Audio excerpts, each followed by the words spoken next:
Panic on the streets of Manizales, people scrambling for cover as buildings collapse around them.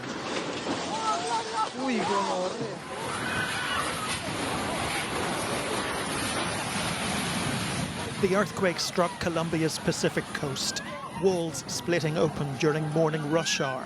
You can see the ground moving.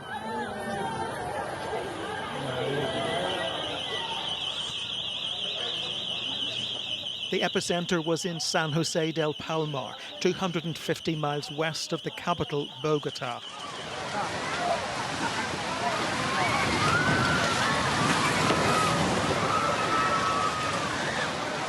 And this was the scene in neighbouring Pereira. Disbelief as the horror unfolded around them. At Matacana International Airport, holidays in ruins before takeoff.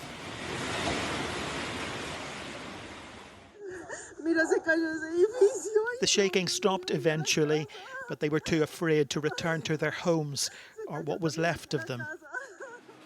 This 7.4 magnitude quake follows two in Venezuela. They registered 7.2 and 7.5 and claimed 6,000 lives 6 weeks ago. It's the worst first day in office imaginable for Colombia's new president, Abelardo de la Espriella. Compatriotas. Citizens, at this moment I am travelling to Bogota.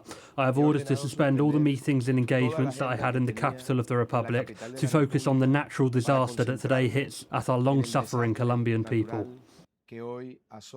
US Secretary of State Marco Rubio said the Trump administration is closely monitoring the large earthquake that struck Colombia and stands ready to support.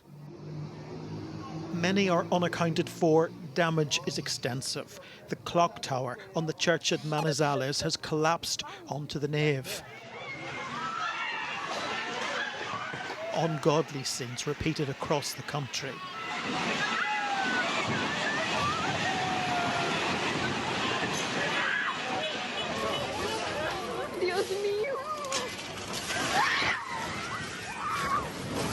Here in Pereira, maybe more than 50 buildings collapsed. Everywhere is closed. We cannot move. We don't have internet. We don't have water, no electricity, no gas, and nothing. The dust will settle, the rubble will be cleared, but it will take Colombia a long time to recover. David Blevins, Sky News. Joining us now is Barbara Mello, Communications Coordinator at the World Vision Charity in Colombia. Barbara, appreciate you joining us. I know you're not in the earthquake zone, but what are you hearing there? Well, thank you everyone for having me. Well, we hear a lot of sadness. We hear a lot of needs. My family is even in Manizales and I have family in Pereira. I haven't been able to communicate with them.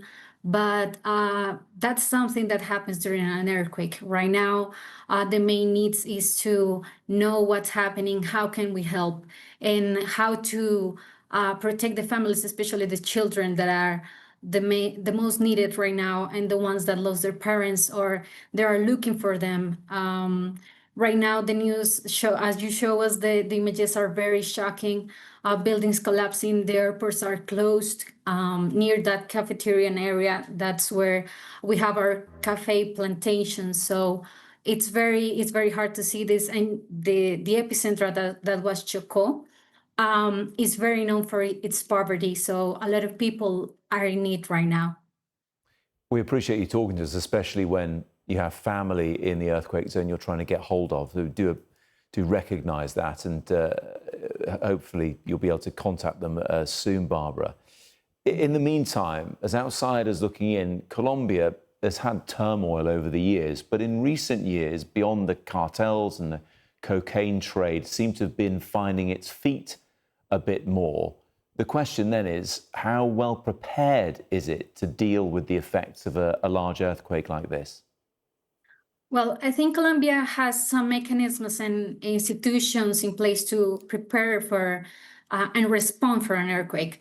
The country has a national disaster risk management system and is coordinated by the National Unit for Disasters Risk Management. So that brings together governments, institutions, emergency services, and other actors that also coordinate and are prepared for the response.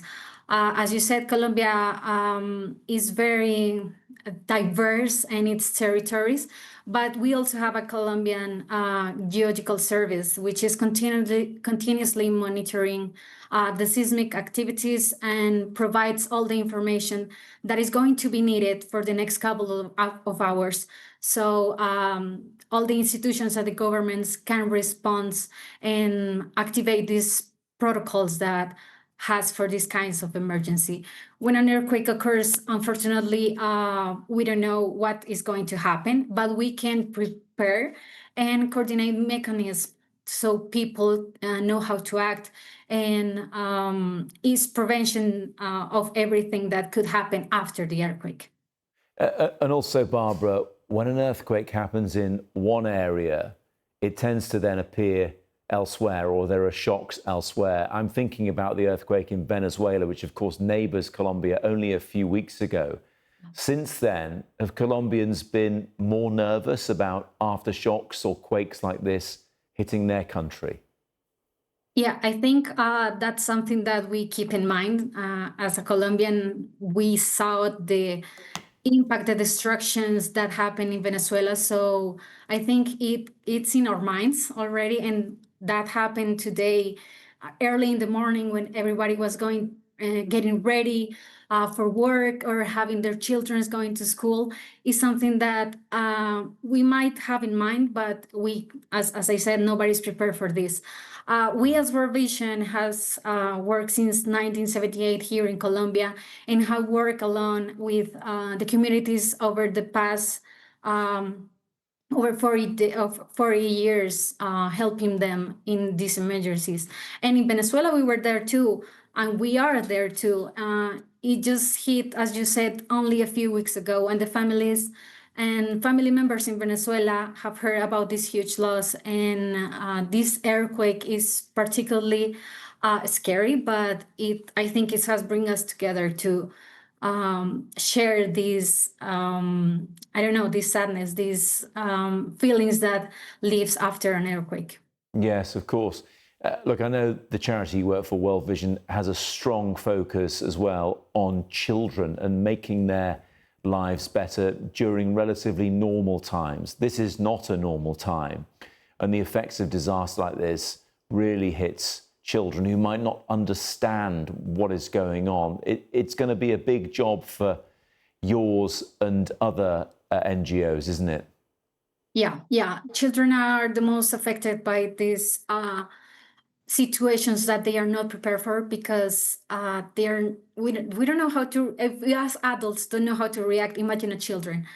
Right now, we are trying to get some food, water, and above all, we're trying to display people on the field so we can be there with the children and establish something that we call child-friendly spaces.